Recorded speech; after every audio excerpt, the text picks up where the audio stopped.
Alright, sorry about that. We're just doing a little bit of baking and this is running a little longer than I thought. But just finishing up real quick, I was talking about the fitting adjustments and how Babyville does talk about how to alter it to make a longer or shorter diaper. And it has the lines included in there to know exactly where to cut and where to do the lengthening. Whereas you can see this one in the La-Di-Da diaper, it doesn't really have a whole lot of detail. It doesn't mark anything except a little bit, couple dots for the snaps and some standard rectangles, and that's about it. But this is what I really wanted to show you, was that I took each of these. I took the Babyville and I took the La-Di-Da, and both in smalls, these are the newborns, but I made the full pattern of it. So I took the freezer paper and I retraced it, and then I flipped it and I traced it again for both of them. And these are how they look side by side. Very, very different. The very first thing you notice is there's a lot of detail. I'll switch these around. There's a lot of detail on the Babyville, extensive detail. Exactly where to put the snaps. Like I said, the cutting lines, I think these are stitching lines, where to put elastics. I mean, everything is stitched, or is mentioned.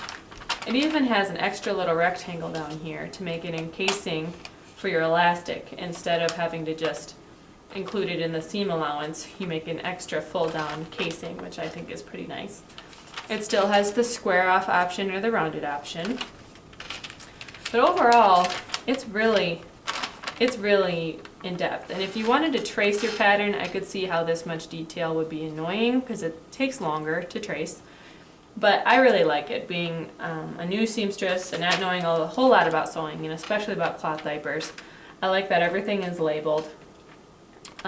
They even give you, what I didn't mention, is they give you a full option, which is the full paper, but then they also give you a trim option, which is the black. And so if you wanted it a little trimmer, you could do that size. And they do that with all 4 of their size options: newborn, small, medium, and large. But when you put that next to the La-Di-Da, you can tell how little detail there is. Do I think it's bad? No.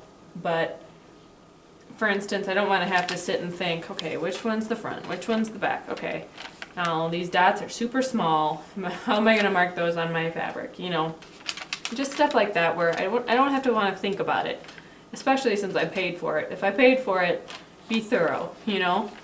But here's the other thing, is when you put them right over top the other, these are both size small. The La-Di-Da is supposed to be baby size 10 to 20, and the Babyville is 8 to 20.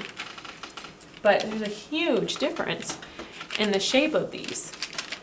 The La-Di-Da does advertise that they go for a trim fit, and they go for a low rise in the front, and you can see that right here where Babyville is straight across. Also across the bottom, they have that for the front, and then Babyville again is straight across. But it's a significant drop. I mean, it's a good inch on each end for the size small that it's taking in. And they have the same seam allowance, is another thing I need to mention, is because you can't really put a pattern side by side and say how different they're going to turn out when they have a different seam allowance. But these have the same seam allowance, so really it's going to be exactly like this, just proportionately smaller.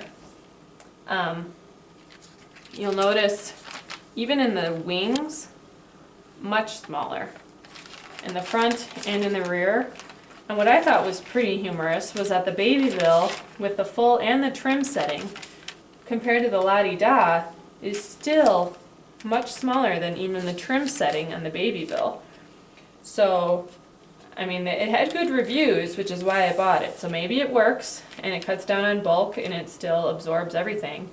But it makes me a little bit skeptical when this standard is way out to here, but La-Di-Da is a good inch in on each side, and that's before sewing it. So that's really, crotch probably winds up being about that big when it's all said and done. So these are just some things that I noticed. Again, just from looking at it, reading through it a little bit, some of the things that I wanted to notice.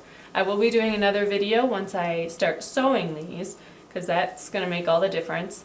But also, if you have a pattern that you would like for me to review or to compare to either of these, see if it can stand the test to either of these, feel free to email it to me at loveoftarzan@gmail.com. And if you really want to get on my good side, you can mail it to me. But just email me and I'll send you my address if you want to send a book or something. But I'd love to do more reviews to see how they compare to each other. I don't know if I'll be buying many more. I don't know if my husband would be easily convinced that I need to buy more, since there are some free as well. But I do plan to do more reviews, and stay tuned as I start sewing them and see how my journey goes. Thanks for watching.